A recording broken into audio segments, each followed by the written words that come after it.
Hello movie lovers, welcome back to cine explorers. ఎప్పుడెప్పుడు అనుకున్న కల్కి ట్రైలర్ రిలీజ్ అయింది. ట్రైలర్ చూసాక నా రియాక్షన్ అయితే, డాడీ, అకార్డింగ్ టు సైన్స్ మనిషి కళ్ళ ముందు ఒక అద్భుతం జరిగితే 10 సెకండ్ల పాటు తన బ్రెయిన్ సాచురేషన్ స్టేట్ లోకి వెళ్తుంది. ఇట్ మీన్స్ తన్మయత్వంతో కూడిన సంభ్రమాశ్చర్యాలకి లోన్ అవ్వడం. మాటలేవు, ఎక్స్ట్రాడినరీగా ఉంది. మన తెలుగు సినిమాలు ఇప్పటి వరకు చూడలేని విజువల్స్ని మేకింగ్ అయితే కనిపిస్తుంది. Visual spectacle, visual extravaganza. The man behind this is Nag Ashwin. Take a bow.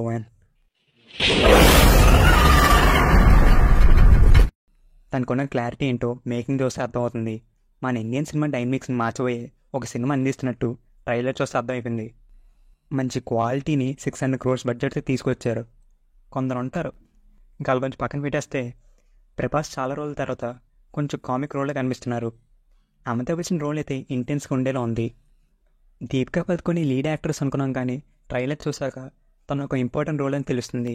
And ట్రైలర్లో అమితాబ్ దీపికా ఓన్ డబ్బింగ్ చెప్పారనుకుంటా. యానిమేటెడ్ సిరీస్ బుజ్జన్ భైరవ్లో చూపించినట్టు మన భైరవ హాలోగ్రామ్ని వాడుతున్నట్టు ఈ షార్ట్ చూస్తే అర్థమవుతుంది.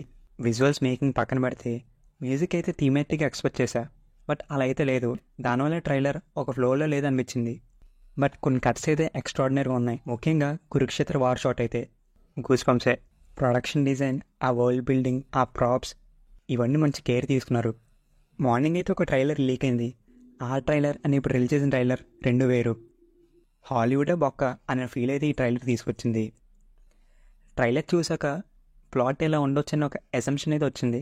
అదేంటంటే, మన భైరవ్ కాంప్లెక్స్కి వెళ్ళాలంటే బౌంటీస్ కావాలి. సో అదే టైం అప్పుడు 1 million బౌంటీ ఆఫర్ వచ్చింది. అదే దీపికా పదుకొని పట్టుకోవడం. అండ్ తను ప్రెగ్నెంట్ కూడా. మేబీ తన కడుపులోనే కలికి పట్టొచ్చు. దీపిక క్యారెక్టర్ పేరు పద్మ. ఈ పద్మని అయితే మన అశ్వత్థామ రక్షిస్తున్నట్టు ట్రైలర్లో చూపించారు. ఇక్కడ నాగేశ్వన్ రైటింగ్ గురించి చిన్న చెప్పాలి. మహాభారతంలో అశ్వత్థామ ఉత్తర కడుపులోని బిడ్డని చంపేద్దామని బ్రహ్మాస్త్ర ప్రయోగిస్తాడు. ఇప్పుడు అదే అశ్వత్థామ దీపిక కడుపులో పెరుగుతున్న బిడ్డని కాపాడుతుంటాడు. What a vision, what a thought. పిచ్చోలు అయిపోయారు మా టీం అంతా. స్టోరీ అయితే కాశీలో సెర్చ్ చేశారు. ప్రపంచంలో మిగిలిన లాస్ట్ సిటీ కాశీ. చాలామంది ఎక్కడెక్కడి నుంచో ఇక్కడికైతే వస్తున్నారు. కాంప్లెక్స్ అదే రైడర్స్ అడ్డా. వీళ్ళు మనుషులకు కావాల్సిన ఫుడ్, వాటర్, మిగతా నెసెసిటీస్ని వీళ్ళ దగ్గర అయితే ఉన్నాయి. అండ్ వీళ్ళైతే మిగతా మనుషుల్ని కంట్రోల్ చేస్తున్నారు. అండ్ ట్రైలర్ చూస్తే ప్రతి క్యారెక్టర్కి ఒక మోడ్ అయితే ఉంది. అండ్ నేను సర్ప్రైజ్ అయింది ఇంకో విషయం ఏంటంటే, చాలా సప్లాట్స్ ఉన్నాయి. దీంతోపాటు రైడర్స్కి, రెబల్స్కి ఫైట్ అయితే చూస్తున్నారు. ప్రభాస్ విలన్ కోసం పనిచేస్తూ తర్వాత అశ్వత్థామ సైడ్ వెళ్ళిపోవచ్చు. దాని తర్వాత మన మెయిన్ యాంటగనిస్ట్ అదే కమల్ హాసన్ లుక్ అయితే ఎక్స్ట్రాడినరీగా ఉంది. అండ్ ఆ లుక్ చూస్తే నాకు కొంచెం ఇండియన్ 2 లుక్ అలా అనిపించింది. క్లైమాక్స్లో అయితే కమల్ హాసన్తో వార్ ఉండొచ్చు. అండ్ ఇంట్రోలో అయితే అశ్వత్థామకి మన భైరవ్కి చిన్న వార్ అనుకుంటున్నా. ఇంకా కొన్ని డీటెయిలింగ్స్, కొన్ని అసంప్షన్స్ అయితే మనం బ్రేక్ డౌన్ వీలో చెప్పుకుందాం. మన మైథాలజీని, సైఫైని బ్లెండ్ చేసే ఐడియా ఏదైతే ఉందో అది గ్రేట్ అని చెప్పాలి.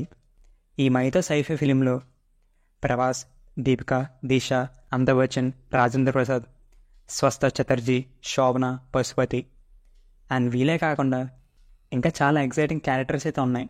నాగాశ్విని అయితే ఏదో గట్టిగానే ప్లాన్ చేస్తున్నారు. ఇది జస్ట్ శాంపుల్ మాత్రమే.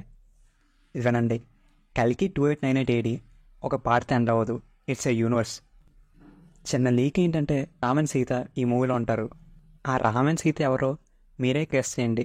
మీకైతే ఒక డౌట్ రావచ్చు, కల్కి పుట్టడానికి జనాలు ఎదురు చూస్తున్నారు అండ్ ప్రభాస్ అయితే భైరవ్ క్యారెక్టర్ ప్లే చేస్తున్నారు. ప్రభాస్ కల్కి కాదా? ఇలా చాలా క్వశ్చన్స్ అయితే మీ మైండ్లో రేజ్ అయ్యి ఉంటాయి.